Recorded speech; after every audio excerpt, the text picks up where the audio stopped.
I read the words for you. Learn the correct pronunciation of the following words. The number one is deep. Deep means बहुत गहराई, बहुत घना। यहाँ पे deep का दो मीनिंग बन सकते हैं, डीप गहरा और डीप बहुत घना। डीप जंगल, बहुत घना जंगल। Stood, stood means the past form of stand, stood. Flock, flock group of birds, पक्षियों का एक समूह, बर्ड्स के ग्रुप को हम फ्लॉक कहते हैं। गीज, गीज is a type of birds having webbed feet. Creeper, creeper का हिंदी मीनिंग है बेल। आपने देखा होगा कि दीवार के सहारे या पेड़ों के तने से लिपटती एक बेल ऊपर चढ़ती जाती है। And it needs the support of A wall और ए ट्री। डिस्ट्रॉय, डैमेज कर देना, किसी चीज़ को नष्ट कर देना, उखाड़ कर फेंक देना। थिक, फैट, मोटा, थिक स्टेम, मोटा तना। Wise, intelligent, very intelligent.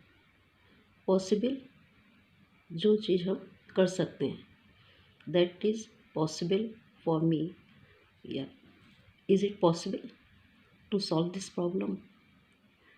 संभव, किसी चीज़ को पॉसिबल कर देना कि ये काम कितना पॉसिबल है, कितना आसान है, कितना संभव है।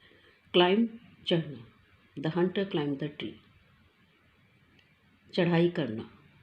क्लाइंब द वॉल, दीवार पर चढ़ा।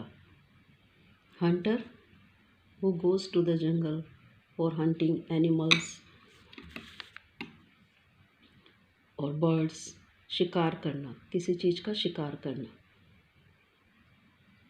गन से, बो से, जब हम किसी का, जब जो शिकार करता है he is called hunter, hunt करना।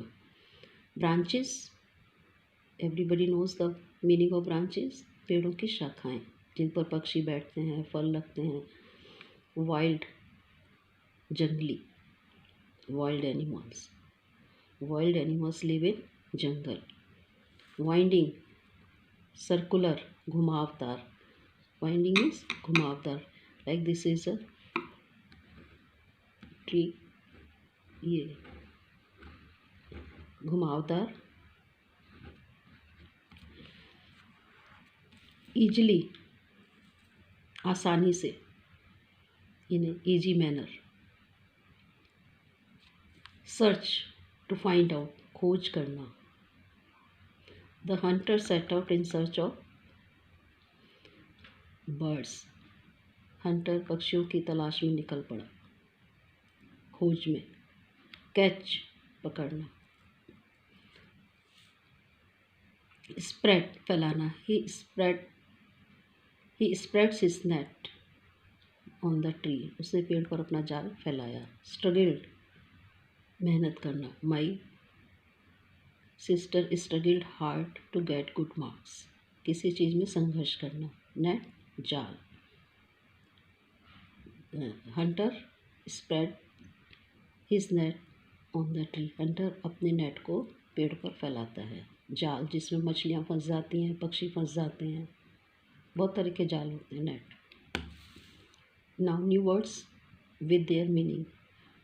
Geese, I already told you the meaning of the geese. Geese, large bare-footed birds, इसमें हंस है, जैसे डक हैं, these are called geese. कभी आप ध्यान से इनके पैरों को देखना कि वो इस तरह से वेब्ड फीट होते हैं। Creeper, I already told you the meaning of creeper in the list given in number 5. Creeper, बेल, जो कि सर्कुलर रूप से ऊपर बढ़ती जाती है। Creeper, plant that need support and it needs the support, इसे सहारा चाहिए दीवार का या पेड़ का ऊपर बढ़ने के लिए, अलॉन्ग वॉल और a tree. Winding, go in circular, circular like this, it goes in a circular way. मटर्ड, spoken in A low tone, बहुत धीमी आवाज़ में बात करना। ही मटर्ड इन माई ईयर्स, उसने मेरे कान में धीमे से कुछ कहा। Flat move wings up and down. आपने देखा होगा पक्षियों को उड़ते हुए, वो पंखों को कैसे मूव अप एंड डाउन करते हुए उड़ती हैं। Now our question number 3 is on the basis of your reading and understanding the lesson flying together, state whether the following statements are true or false।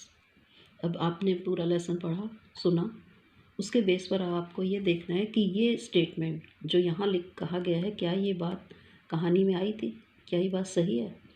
The tree was the house of a flock of parrots. क्या जो tree पर पक्षी रहते थे वो parrots थे। आप सोचिए, आपने कहानी पढ़ी थी और यहाँ पर ट्रू फॉल्स लिखेगा। ये सच है तो ट्रू, रॉन्ग है तो false. The wise old bird wanted the creeper to be destroy. Birds में एक वाइज बर्ड थी, क्या उसने उनको एडवाइस किया था कि जो क्रीपर है इसको डिस्ट्रॉय कर दो। If it is right then write the true and if it is wrong write the false here. The hunter climb the tree with the help of a ladder. Hunter पेड़ पर ladder के सहारे से चढ़ा था। You have read in the story. What is right? Right here. If wrong, right false. When caught in the net, the foolish bird began to weep. जाल में फंसने के बाद वो मूर्ख चिड़िया रोने लगी या खुश थी। Right here. The wise old bird helped them to escape. जिसने उनको एडवाइस किया था कि इस बेल को नष्ट कर दो, क्या बाद में उस वाइज ओल्ड मैन ने उनकी हेल्प की। If the statement is right, write the true here, and if the statement is wrong, write false here. Now, children, if you like, you can draw the pic of old wise bird and other geese sitting in the tree. आपके book में या मैं आपको ये picture send कर रही हूँ। इस पिक्चर को आप अपनी नोटबुक में ड्रॉ करिए, और अगर आप नहीं कर सकते तो कोई बात नहीं, कर सकते हैं तो करिए। आपको ड्राइंग करना अच्छा लगता है तो करिए आप। बाद में मैं इसी पिक्चर पर आपको कुछ सेंटेंसेस लिखाऊंगी। Thank you children, do your work in neat and clean handwriting. Thank you.